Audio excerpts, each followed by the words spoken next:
नमस्कार दोस्तों। क्या आपने कभी गौर किया है कि हमारे घरों में एक नियम बहुत ही आम है। मंगलवार को बाल मत काटो, शनिवार को नाखून मत काटो। पर क्या आपने कभी ये सोचा है कि ऐसा क्यों कहा गया है? क्या इन दिनों में बाल काटने से कोई नुकसान होता है या ये बस पुरानी परंपराएं हैं जो बिना कारण चली आ रही हैं? आज के वीडियो में हम इसी दिलचस्प टॉपिक पर बात करेंगे। बाल और नाखून किस दिन काटने चाहिए, इसकी धार्मिक, सामाजिक और वैज्ञानिक वजहें क्या हैं और आखिर क्या वाकई दिन मायने रखते हैं।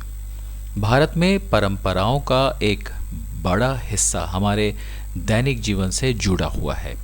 खाने, सोने, नहाने, पूजा करने, यहाँ तक कि बाल और नाखून काटने तक। पुराने समय से कहा जाता है कि मंगलवार, गुरुवार और शनिवार को बाल या नाखून नहीं काटने चाहिए। रविवार, सोमवार और शुक्रवार को ये काम शुभ माने जाते हैं। कई परिवार आज भी इन नियमों को मानते हैं।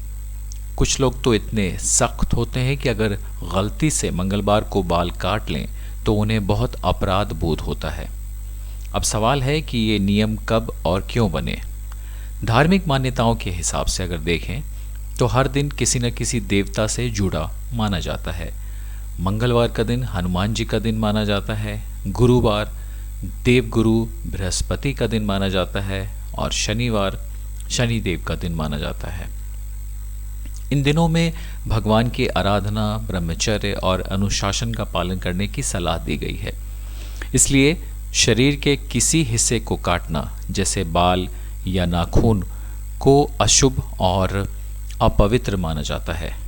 पुराने समय में ये श्रद्धा और अनुशासन का हिस्सा था। लोग मानते थे कि इन दिनों में बाल काटने से देवता नाराज हो सकते हैं और दुर्भाग्य आ सकता है। भले ही आज हम इस बात को अंधविश्वास कहें, लेकिन उस दौर में लोगों के लिए श्रद्धा ही विज्ञान थी। अब जरा इसे सामाजिक दृष्टिकोण से समझते हैं। जब ये परंपराएं बनी उस समय न तो बिजली थी और न ही कोई सैलून, बार्बर शॉप या ब्यूटी पार्लर जैसी कोई सुविधाएं थी। लोग दिन के उजाले में काम करते थे। कुछ दिनों को आराम के दिन के तौर पर माना गया था। खास तौर पे जो बार्बर थे, यानी जो नाई थे, वो मंगलवार और शनिवार को विश्राम करते थे। यानी कि ये परंपरा कहीं न कहीं काम के विभाजन और आराम के सिद्धांत से जुड़ी थी। जरा सोचिए, अगर हर दिन कोई नाई काम करेगा तो उसे छुट्टी ही नहीं मिलेगी। तो इन दिनों को ना काटने वाले दिन कह देना लोगों को अनुशासित ढंग से काम और आराम का संतुलन सिखाता था। अब बात करते हैं विज्ञान की। क्या हफ्ते के किसी दिन बाल या नाखून काटने से हमारे शरीर पर कोई प्रभाव होता है? जवाब है नहीं। मानव शरीर में बाल और नाखून बढ़ने की प्रक्रिया निरंतर चलती रहती है। इस पर हफ्ते के दिन या ग्रह नक्षत्रों का कोई सीधा असर नहीं होता है।